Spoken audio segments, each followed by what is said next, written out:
আসসালামু আলাইকুম। আমি doctor S M Shamsuzzaman, MBBS, Dhaka medical college, BCS health স্বাস্থ্য, MRCPCH child health from London, UK clinical. আমি আপনাদের সাথে বরাবরের মতোই আছি বাচ্চাদের স্বাস্থ্য বিষয়ে কিছু গুরুত্বপূর্ণ পরামর্শ দেওয়ার জন্য। আচ্ছা বলুন তো, আপনি কি আপনার বাচ্চার রোগ প্রতিরোধ ক্ষমতা বৃদ্ধির জন্য খুব বেশি চিন্তিত? আপনি কি আপনার বাচ্চাকে ভিটামিনযুক্ত খাবার খাওয়ানোর জন্য বদ্ধপরিকর? তো চলুন, আজকে আমি ভিটামিন সমৃদ্ধ খাবার কোনগুলো তার ভিতর একটা শুধু বিষয় নিয়ে আলোচনা করব। সেটা হচ্ছে যে কোন কোন খাবার খেলে আপনার বাচ্চা রক্ত শূন্যতা কারেক্ট হবে, অর্থাৎ অ্যানিমিয়া বা হিমোগ্লোবিন কম যেটা সেটা বাড়বে, হিমোগ্লোবিনটা বাড়বে, রক্ত শূন্যতা বাড়বে অর্থাৎ রক্ত বৃদ্ধি পাবে। আর কোন কোন খাবার খেলে আপনার বাচ্চার রক্ত শূন্যতা দেখা দিতে পারে। তো চলুন জেনে নেওয়া যাক। যেসব আমাদের ব্লাড যে বৃদ্ধি পায় শরীরে, সেটা আগে বুঝতে হবে যে এর পিছনে কোন কোন ভিটামিন এবং মাইক্রো নিউট্রিয়েন্টস মিনারেলস কাজ করে। তো রক্তের একটা প্রধান উপাদান হচ্ছে হিমোগ্লোবিন। তো এখানে দুইটা কিন্তু বিষয় থাকে, একটা হিম এবং গ্লোবিন। হিমটা হচ্ছে আয়রন সমৃদ্ধ অংশ আর গ্লোবিনটা হচ্ছে প্রোটিন সমৃদ্ধ অংশ। এই প্রোটিনটা কেন কমে যায়? যদি সে দীর্ঘদিন যাবৎ সে অপুষ্টিতে ভোগে, তার শরীরে আমিষের বা প্রোটিনের পরিমাণ কমে যায়, সে কোনো মাছ মাংস ডিম বা কোনো প্রকার প্রোটিন খাবার খায় না বা খেতে পারে না, যাই হোক, তাহলে এটা হয়ে যেতে পারে। আর একটা কারণ হচ্ছে যে হিম কেন কমে যেতে পারে, যদি আয়রন পরিমাণটা কমে যায়।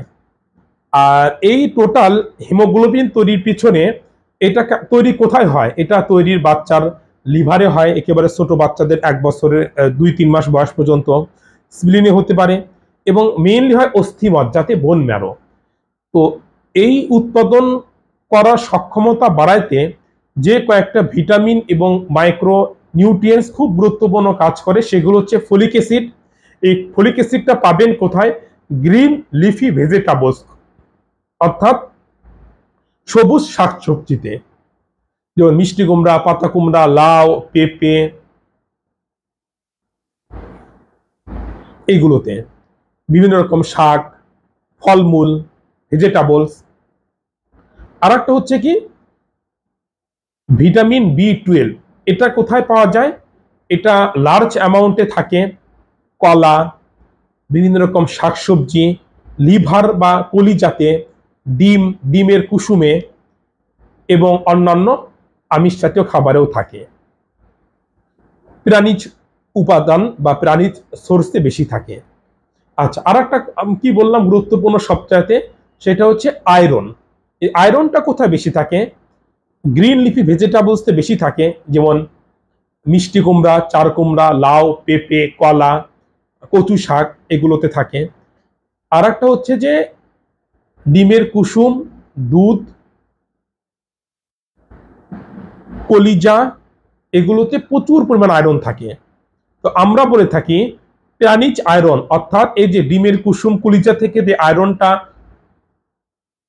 আসে শরীরে, সেটার 10 ভাগের ভিতর 9 ভাগই শরীরে অ্যাবজর্পশন অর্থাৎ কাজে লাগাতে পারে।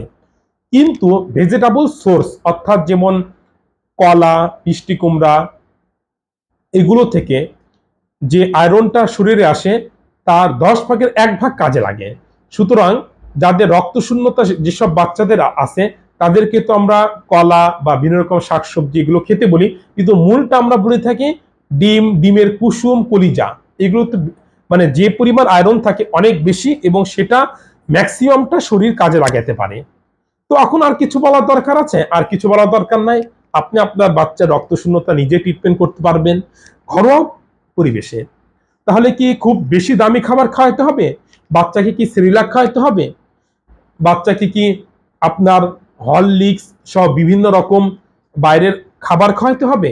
না, আপনি সিম্পল বাসার তৈরি খাবার খান, খিচুড়ি খান, সেখানে দেশি মুরগির ডিম দেন, গতকালই আমি একটা ভিডিওতে বলেছি।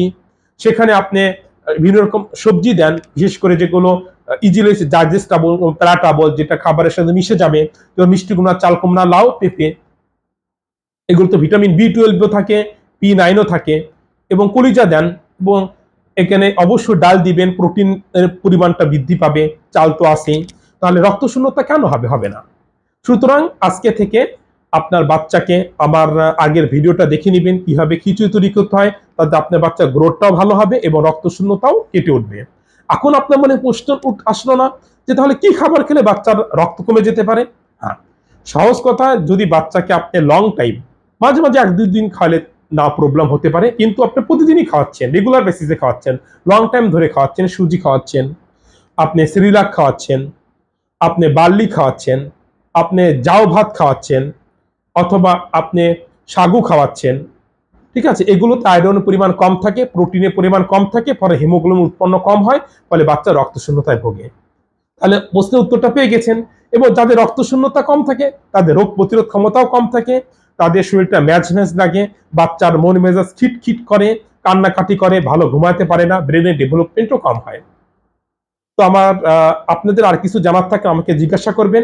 প্রতিদিন আমার ভিডিওতে আপডেট সম্পর্কে, বাচ্চা রোগ প্রতিরোধ সম্পর্কে, রক্তশূন্যতা সম্পর্কে, কেন ঘন ঘন ঠান্ডা কাশি জ্বর আসে, A to Z জানতে পারবেন। অনুগ্রহপূর্বক এই ভিডিওটি সবাইকে শেয়ার করে সকলকে দেখার সুযোগ করে দিবেন এবং সকলকে উপকৃত হওয়ার সুযোগ করে দিবেন। ধন্যবাদ সবাইকে। আসসালামু আলাইকুম।